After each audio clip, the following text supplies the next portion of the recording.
Bonjour à tous et à toutes. Voilà, nous sommes le 8 avril 2020 à 11 heures et j'ai décidé, ayant accumulé quand même pas mal de données sur cette crise sanitaire de grande envergure, de proposer quelques petites explications via cet enregistrement que j'improvise un peu sur mon téléphone portable et je vais poster cette vidéo sur mon site et sur Facebook. Et alors je vais intituler ce petit exposé une co-vidéo. Bon, c'est audacieux, mais pourquoi pas. Évidemment, on va parler du Covid-19.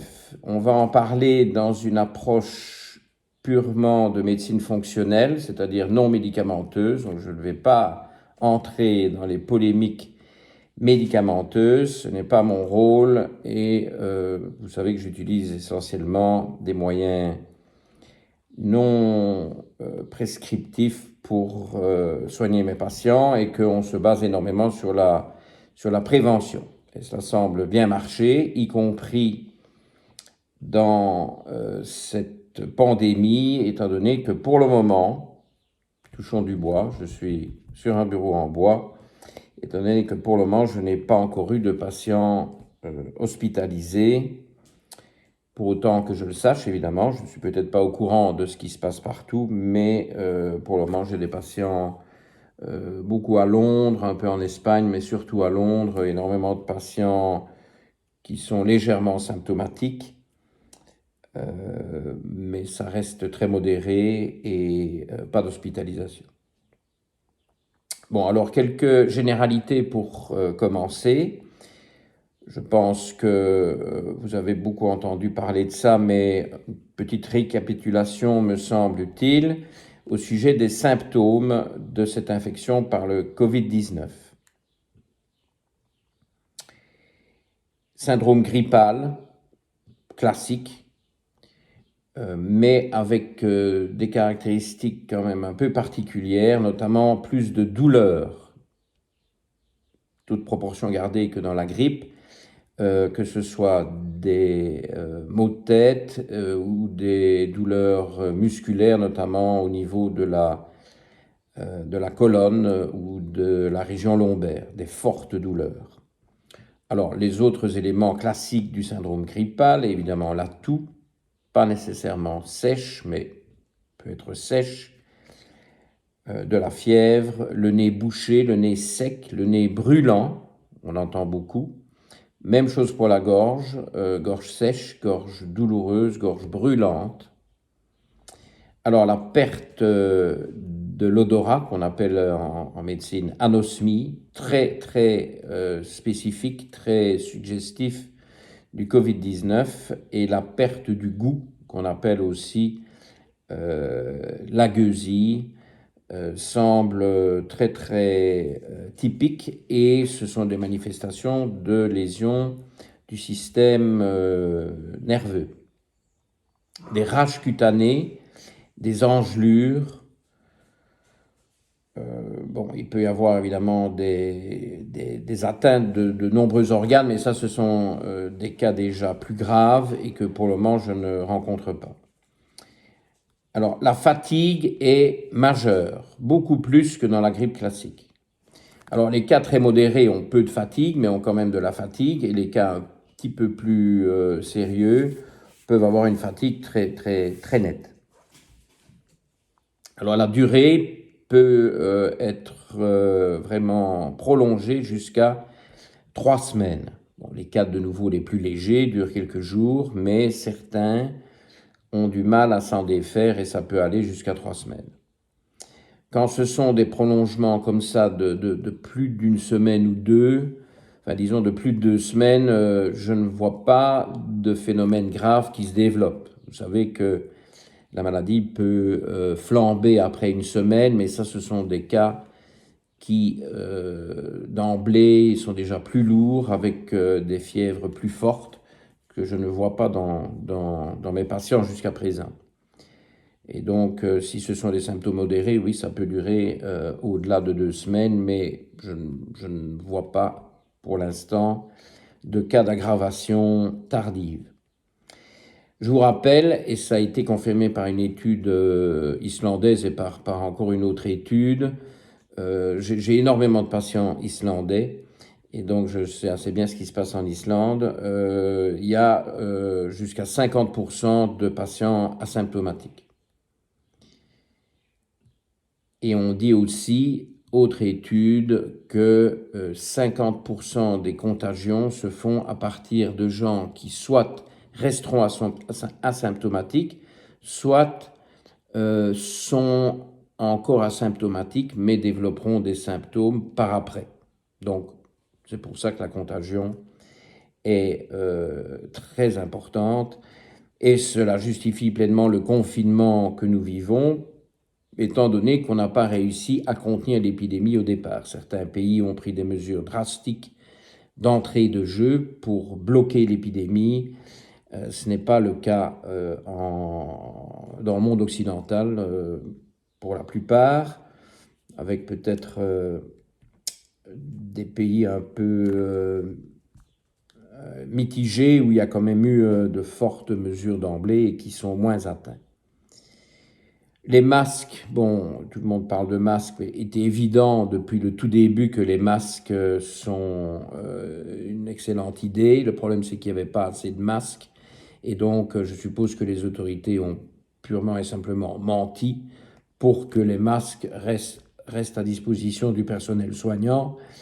Mais il est évident que les masques aident et que tout le monde devrait porter un masque, qu'il soit professionnel pour les professionnels ou qu'il soit artisanal pour la population. Je pense qu'on va de toute façon arriver à ce système tôt ou tard, notamment quand il s'agira de déconfiner. Les tests qui vont être intéressants sont les tests d'immunité, des tests qui montrent la présence d'anticorps contre le virus, anticorps spécifiques, notamment les anticorps IgG, qui suggèrent une immunité. Et pour l'instant, dans l'état actuel des connaissances, on pense qu'effectivement, ces anticorps fourniront une protection immunitaire, mais évidemment, il s'agit d'un virus qui mute très très vite, contrairement à ce qu'on a peut-être pu entendre. Il mute beaucoup plus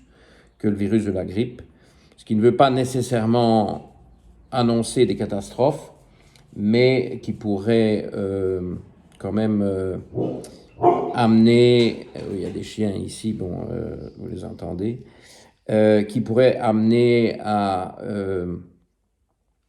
des aggravations, c'est toujours possible, mais aussi à des améliorations. Et un virus qui mute peut être un virus qui s'affaiblit et parfois qui disparaît. Donc les mutations, ça va être à surveiller, et il est évident qu'on pourrait voir une nouvelle version qui sera peut-être appelée Covid-20 et contre laquelle l'immunité au Covid-19 ne conférera pas une protection. Bon, tout ça est purement des plans sur la comète, on n'en sait strictement rien, et il faut reconnaître qu'effectivement des points d'interrogation énormes restent partout. La seule chose qui va rester vraie, c'est que les fameux gestes barrières, je ne vous ferai pas l'insulte de vous les rappeler, vont rester essentiels pendant une très longue période. Bon, alors, dans un chapitre important ici de ce que je voulais vous dire aujourd'hui, c'est toute la stratégie de prévention, surtout, et éventuellement certaines modifications de posologie à implémenter en cas d'apparition de symptômes. Donc toute la prévention vis-à-vis de cette infection virale. Et alors j'ai 5 rubriques rapides ici. Une première rubrique cruciale avec des nutriments, une deuxième qui me semble également essentielle avec des polyphénols, et puis alors des choses un peu plus générales, les acides gras, notamment oméga 3, anti-inflammatoires. Ces anti-inflammatoires-là sont tout à fait recommandée, contrairement aux anti-inflammatoires médicamenteux comme l'ibuprofène ou les stéroïdes, dont vous avez peut-être entendu dire qu'ils étaient plutôt néfastes que protecteurs. L'écosystème intestinal, très important, et le sommeil, très important. Désolé pour les aboiements, mais le chien ne semble pas intéressé par mon covidéo. Donc, les nutriments pour commencer, très fondamental, la vitamine C. En prendre 2 grammes par jour, n'importe quelle dose entre 1 gramme et 3 grammes me paraît tout à fait raisonnable. Toujours la limite imposée par l'impact sur l'écosystème intestinal, c'est-à-dire ne pas dépasser une dose qui provoquerait des gaz, des selles un peu molles, voire de la diarrhée. Ça veut dire que vous en prenez de trop, il faut tout de suite diminuer. Donc en anglais on dit up to bowel tolerance, donc c'est jusqu'au niveau de tolérance intestinale. S'il y a des symptômes de ce côté-là, il faut baisser la dose. S'il n'y en a pas, vous pouvez augmenter la dose. Alors, la vitamine C, c'est l'acide ascorbique, donc c'est acide. Donc je propose de plutôt remplacer par l'ascorbate de magnésium, voire l'ascorbate de calcium si vous avez des besoins en calcium établis. Sinon, c'est mieux le magnésium qui est toujours bien toléré, avec lequel il n'y a aucun risque de surdosage. Si ce n'est, comme pour la vitamine C, un excès de magnésium peut aussi provoquer de la diarrhée. Mais on ne va pas être dans ce contexte-là, a priori, avec l'ascorbate de magnésium, qui idéalement devrait être utilisé en poudre. Pas nécessairement pour prendre 2 grammes par jour, mais si vous commencez à exprimer des symptômes, si vous êtes visiblement infecté, il faut fortement augmenter cette dose de vitamine C en poudre. La technique est la suivante: 1 cuillère à café, donc 4 grammes de vitamine C pour améliorer ces symptômes grippaux. Ce qui devrait être le cas. Si ça ne s'améliore pas, une 2e cuillère à café qui devrait améliorer. Une 3e ne serait pas à dédaigner, donc tout dépend des symptômes. Et quand ces symptômes reviendront après amélioration, il faut reprendre 1 cuillère à café pour de nouveau éteindre ces symptômes. Et ainsi de suite, peu importe les quantités. C'est quelque chose que je fais moi, personnellement, en cas d'infection bronchique, auquel je suis parfois confronté, mais je soigne toujours ça avec de la vitamine C. J'ai quand même un record personnel de 150 grammes d'ascorbate de magnésium répartis sur 2 jours qui ont mis complètement fin, de manière impressionnante, à ce qui était un début de bronchite grave, purulente et avec tous les signes un peu alarmants. Alors, il y a une différence entre les patients, parce que les patients, comme c'est mon cas, qui ne bénéficient pas d'un enzyme fondamental de détoxification hépatique appelé glutathion S-transférase, que ce soit l'isoenzyme M1 ou l'isoenzyme T1, ces patients-là ont besoin de beaucoup plus de vitamine D. Donc je suis dans ce cas. Donc je pense que ces doses paraissent énormes, que la plupart des gens n'ont pas besoin d'autant s'ils sont compétents pour les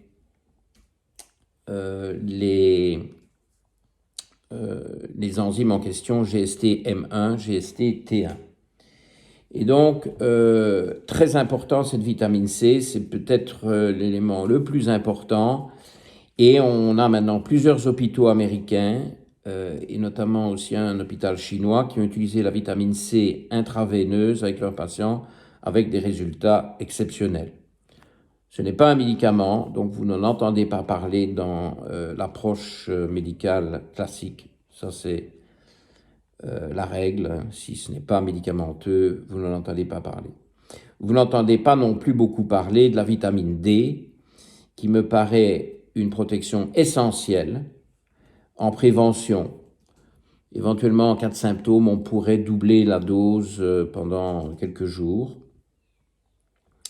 Mais c'est surtout la prévention, la vitamine D. C'est d'ailleurs par manque de vitamine D que la grippe classique touche l'hémisphère nord, surtout en février, voire mars. Ce sont des très mauvais mois pour la vitamine D. Et les mois équivalents en saison estivale pour l'hémisphère sud, puisqu'évidemment les saisons sont inversées. Alors, il y a une étude de l'hôpital de l'université de Turin qui est en cours, mais dont certains rapports préliminaires ont déjà été fournis il y a 10 jours et qui montrent bien un rapport entre le manque de vitamine D et les décès liés au Covid-19. Donc, il est tout à fait aberrant, impensable, je dirais, qu'on ne dose pas systématiquement la vitamine D chez les patients malades et immédiatement corriger tout déficit. Bon, la vitamine D ne doit pas être surdosée, donc a priori, il faut quand même gérer ce taux de vitamine D sur base d'un prélèvement sanguin. Mais on peut imaginer qu'en cette période de grand risque et à la fin de l'hiver, que si vous n'avez jamais pris de la vitamine D, jamais entendu parler de dosage de vitamine D, peut-être prendre 5000 unités de vitamine D pendant un petit mois serait une bonne manière d'être certain de ne pas être déficient.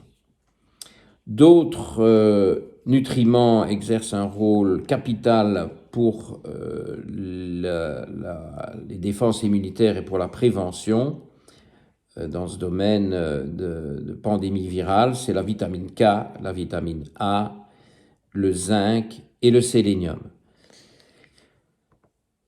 Des surdosages peuvent être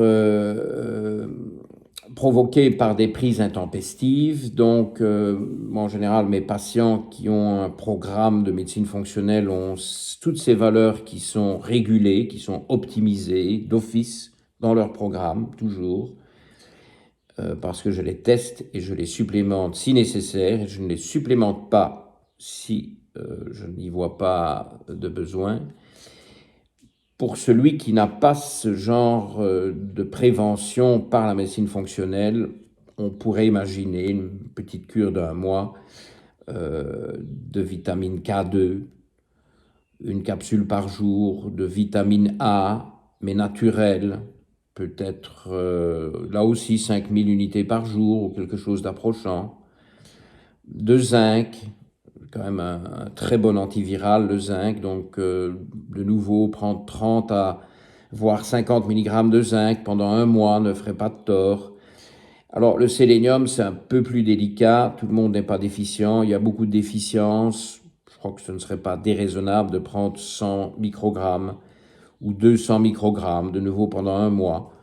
Vous pourriez aussi vous mettre à manger des noix de Brésil, 2 par jour, ça pourrait faire l'affaire au lieu de supplémenter du sélénium. Pas prolonger le sélénium, toxique en excès. Voilà pour les nutriments. Maintenant, pour les polyphénols, on a là des très très très gros moyens, en particulier quelque chose que j'apprécie énormément. J'ai tous mes patients avec qui j'ai interagi dans toute cette crise ici depuis le dernier mois, sous quercétine, 1 gélule par jour, 500 mg, voire 2 fois 500 mg s'ils sont à risque. Beaucoup de mes patients avaient déjà de la quercétine dans leur programme habituel, j'utilise énormément.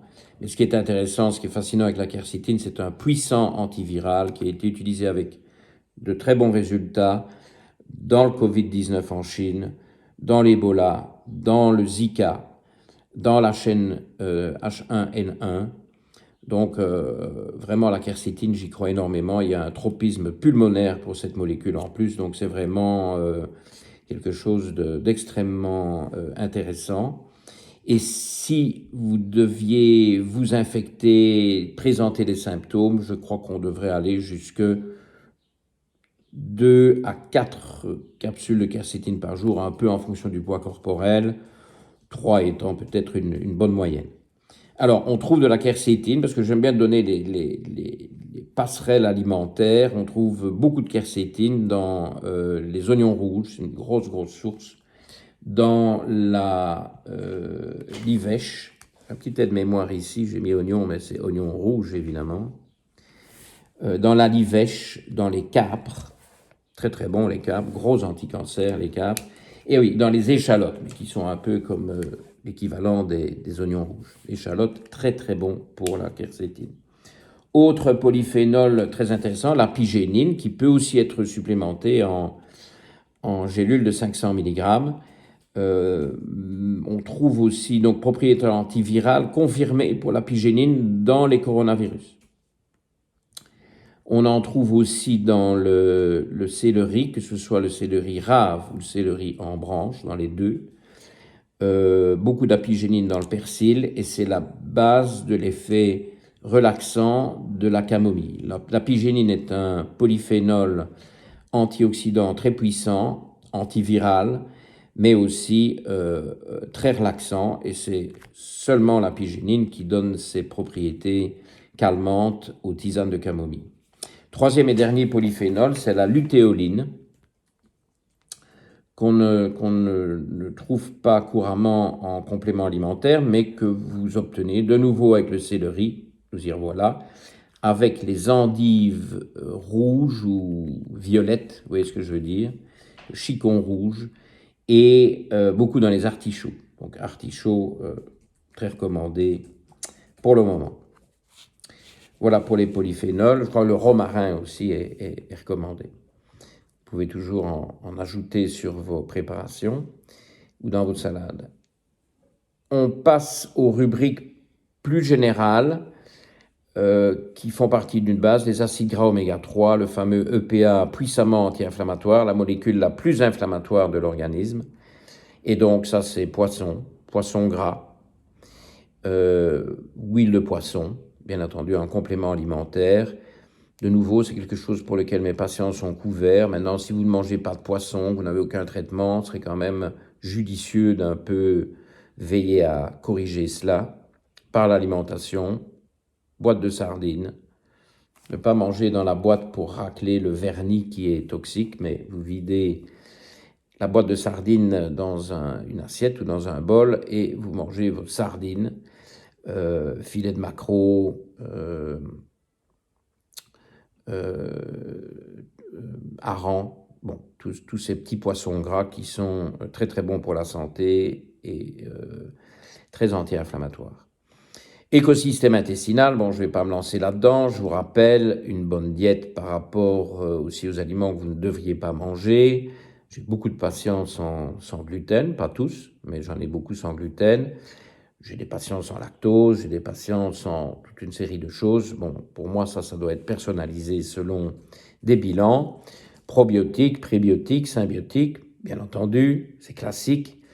Alors, j'utilise énormément la berbérine pour améliorer le microbiote intestinal, la curcumine pour désinflammer comme antioxydant, mais surtout la berbérine. J'ai d'énormes satisfactions avec la berbérine pour de bons intestins. Et alors, depuis au moins un an maintenant, j'utilise à très très grande échelle le jeûne intermittent, et on sait aussi que le jeûne intermittent peut améliorer les défenses immunitaires. Ce n'est pas le moment pour développer ça, on fera peut-être ça dans un co-vidéo bis un peu plus tard, nous verrons. Alors, dernière rubrique, le sommeil. Bon, ben, il faut quand même veiller à bien dormir parce que pour les défenses immunitaires, c'est absolument fondamental.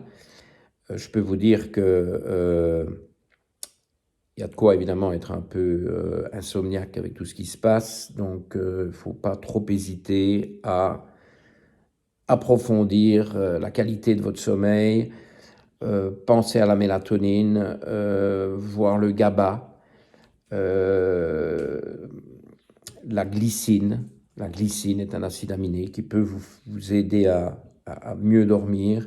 La théanine, très très utile, la L-théanine, qui est aussi un anxiolytique, si vous voulez, tout à fait naturel, sans aucun effet secondaire, qui vient du du thé vert. Bon, évidemment, le thé vert, il ne faut pas le boire en soirée parce qu'il y a quand même des excitants dans le thé vert.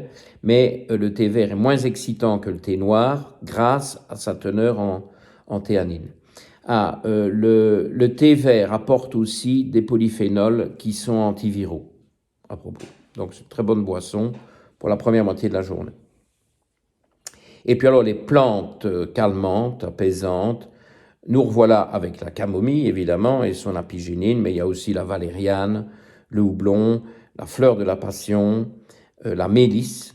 J'ai la chance d'avoir de la mélisse ici dans mon jardin au Luxembourg, qui n'est pas encore apparue, mais elle va bientôt pointer le bout de son nez.